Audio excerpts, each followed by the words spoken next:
We'll have a little bit of rain to keep an eye on as we go through the rest of the afternoon and into the evening in a couple of areas, especially later in the evening towards Sioux Falls. I think much of the afternoon is mainly dry. Either way, a wide range of high temperatures today, from the 50s out toward the hills to near 80 in portions of southeastern KELOLAND. Overnight lows tonight, 40s and 50s, but showers and thunderstorms redevelop, and some of those may become strong to severe. We'll talk about that and the rest of your forecast on the way in a little bit. But until then, midday in KELOLAND starts right now. Live from KELOLAND Media Group, midday in KELOLAND.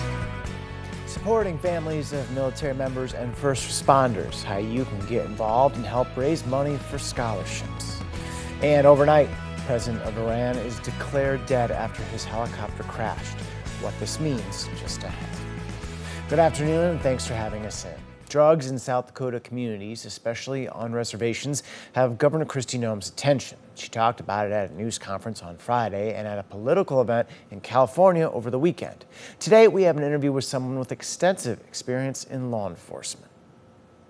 Today, Benjamin Estes is tribal manager with the Lower Brule Sioux Tribe. He's hopeful for better days when it comes to the presence of drugs in communities across South Dakota and on tribal land. But he says cooperation has to happen. From the current problem to potential solutions, I'll have this report for you later tonight. In weather, we're watching for chances of heavier weather, maybe tonight or going into tomorrow, Adam. Yeah, especially during that time frame for eastern and southeastern KELOLAND. We've already been seeing a little bit of rain out to the west, though, which we'll get to in a moment. But for now, this is not a bad view at all from our downtown camera. 75 with a west wind at 8 miles per hour, and it's even just a smidge on the humid side out there. A sign of things to come, considering June is just around the corner. From downtown, we head over to Winter and see what's happening in Tripp County this afternoon. And there is that rain that I mentioned. Also notice what that cloud cover and rain will do for the temperature.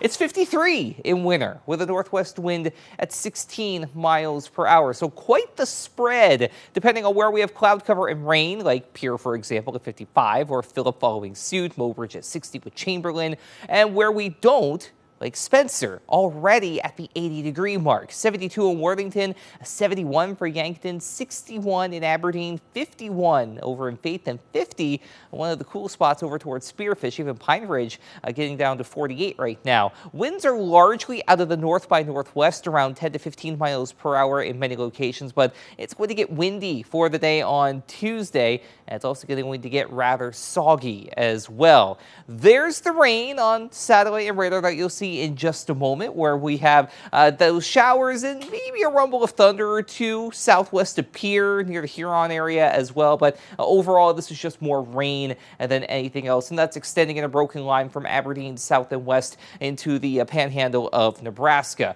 But we're going to watch southeastern KELOLAND later this evening and overnight, as they do have that opportunity for strong to severe thunderstorms as we go through the next about 18 or so hours. That's a quick look at today's severe weather risk. It's a marginal risk in green, level 1 from Marshall to Sioux Falls over the winter, and then a slight risk, level 2 in yellow from Worthington over to Spencer, Lamar's, and down to Sioux City. So you will want to stay weather aware as we go through the rest of the evening and overnight as well. Highs today in the 70s and low 80s for southeastern KELOLAND. Again, dry by day. Later this evening, we'll see those thunderstorms develop.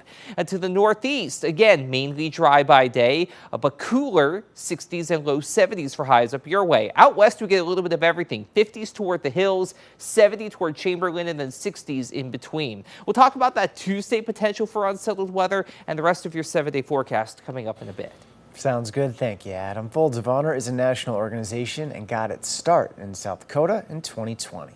The local chapter is hosting a game of Chase the Ace Tuesday nights at the Barrel House in Sioux Falls, and the jackpot is approaching $50,000. The person who draws the Ace of Hearts will win half the prize, while the other 50% goes to Folds of Honor. We raise funds to give scholarships to families of fallen or disabled U.S. servicemen and women, and first responders was added in 2022.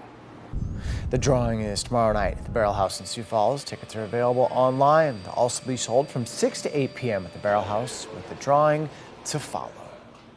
Postpartum depression and postpartum anxiety affect 1 in 8 women after childbirth, according to the CDC.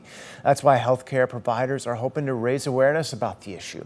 Sanford Health therapist Carla Salem says up to 25% of all women with any kind of history of depression and anxiety can have some symptoms of anxiety or depression after giving birth. If there's something that we can do to help people to understand what's going on and understand it's treatable and give them more education and choices to make them feel better about themselves, then I think it's well worth talking about. In tonight's Eye on KELOLAND, we're going to hear from one mom about how she overcame her own battle with postpartum depression. Prosecutor star witness is back in the hot seat at former President Donald Trump's New York hush money trial. Defense lawyers are continuing to try to chip away at Michael Cohen's crucial testimony implicating the ex-president. Cohen's credibility could determine the presumptive Republican presidential nominee's fate in the case. Trump did not look at Cohen as he entered the room, gazing straight ahead. Prosecutors are trying to prove Trump schemed to suppress a damaging story he feared would torpedo his 2016 presidential campaign and then falsified business records to cover it up. Iran has declared 5 days of mourning after its president and foreign minister died in a helicopter crash yesterday. The cause of the crash is unknown. Erica Brown has this story from Washington. Iranian President Ibrahim Raisi was considered the second most powerful leader in the nation. His sudden death comes at a time of extreme tension in the Middle East. Helikopterin parçaları burada. His helicopter went down in the mountains of northern Iran, and search teams spent hours looking for the wreckage in dense fog. President Raisi was returning from a meeting with the leader of neighboring Azerbaijan. Iran's foreign minister, Hossein Amir Abdullahian, was also killed in the crash.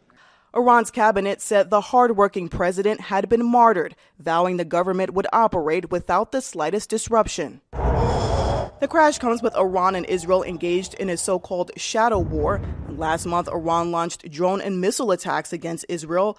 Iran also backs terrorist groups fighting Israel, including Hezbollah and Hamas. President Raisi was elected in 2021, but it is Iran's supreme leader, Ayatollah Ali Khamenei, who controls the government, the military, the courts, and the media. Raisi and the supreme leader were close, and many had considered him a possible successor to the 85-year-old Ayatollah. Erica Brown, CBS News, Washington, D.C. Iran's first vice president will take over as interim president, and the country will hold fresh elections within 50 days.